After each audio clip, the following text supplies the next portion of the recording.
IFN Tamil மூலமாக கீதா உங்கள் எல்லாருக்கும் வணக்கத்தை தெரிவிச்சுக்கிறேன்.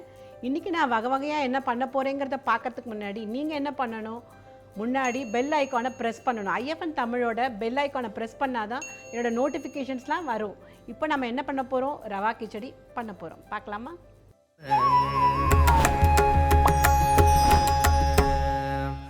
ரவா கிச்சடி பண்ணுறதுக்கு என்னெல்லாம் வேணுங்கிறத பார்க்கணுன்னா நீங்கள் என்ன பண்ணணும், அதை ஸ்க்ரீன்ஷாட் எடுத்துட்டிங்கன்னா உங்களுக்கு என்னென்னலாம் அளவு போடணுங்கிறது தெரிய வரும். ஸோ முன்னாடி நம்ம யூஸ் பண்ண போகிறது வந்து முதல்ல எண்ணெய், நல்லெண்ணெய் விட்டால் இன்னும் நல்லாயிருக்கும். எண்ணெய் போட்டாச்சு. நம்ம இப்போ முதல்ல கடுகு போடலாம், உளுத்தம்பருப்பு நல்லா செவக்கணும், 2 காஞ்ச மிளகாயும் போட்டுக்கலாம். ஸோ நல்லா செவக்கிற வரைக்கும் நல்லா வறுத்துடலாம். இதை நல்லா செவந்தாச்சு, உளுத்தம்பருப்பு காஞ்ச மிளகாயும் நல்லா செவந்தாச்சு. இப்போ ஒன்று ஒன்றா ஆட் பண்ணலாம். அடுத்து நம்ம போட போகிறது இஞ்சி, எல்லாத்தையும் போட்டுடலாம். இஞ்சி போட்டாச்சு. அடுத்தது பச்சை மிளகாய் போடலாம்.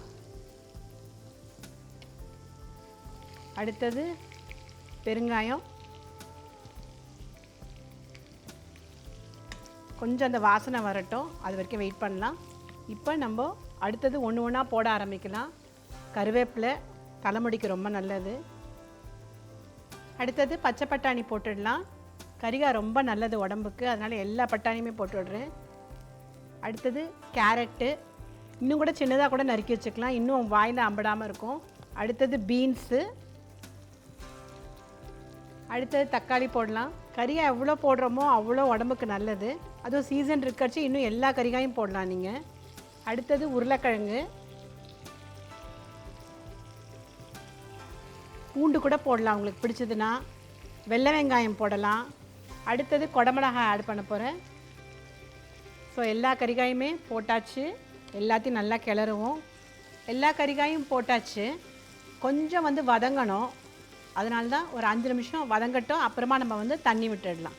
ஸோ இது நல்லா காய் நல்லா வெந்தாச்சு இப்போது, அதனால் இப்போ நம்ம தண்ணி விட்டுடலாம்.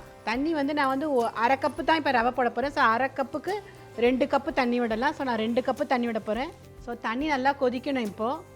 ஸோ தேவையான அளவு உப்பு, அப்புறமா நம்ம உடம்புக்கு ரொம்ப தேவையான கிருமி நாசினி மஞ்சப்பொடி, அது கலருக்காக போடுறோம். தண்ணி நல்லா கொதிக்கணும் இப்போது. எல்லா பக்கத்தாலையும் கிளறி விட்டுடலாம். காய் நம்ம ஆல்ரெடி நல்லா வதக்கிட்டோம், அதனால் 1/2 வேக்காடு வெந்தாச்சு ஆல்ரெடி காய். இப்போ ரவையோடு நல்லா வெந்து போயிடும்.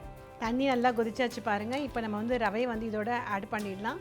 நான் பாதி கப்பு தான் போட போகிறேன். உங்களுக்கு நிறைய பேர் இருந்தீங்கன்னா நிறையா போடலாம்.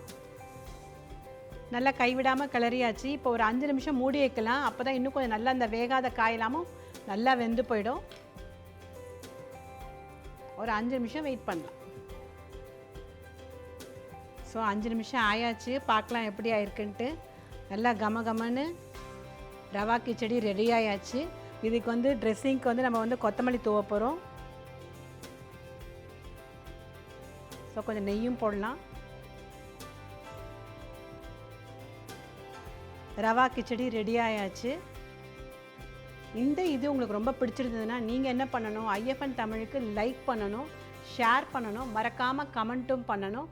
கூடிய சீக்கிரம் இன்னொரு ரெசிபியோடு உங்களை சீக்கிரமாக சந்திக்கிறேன். பாய்.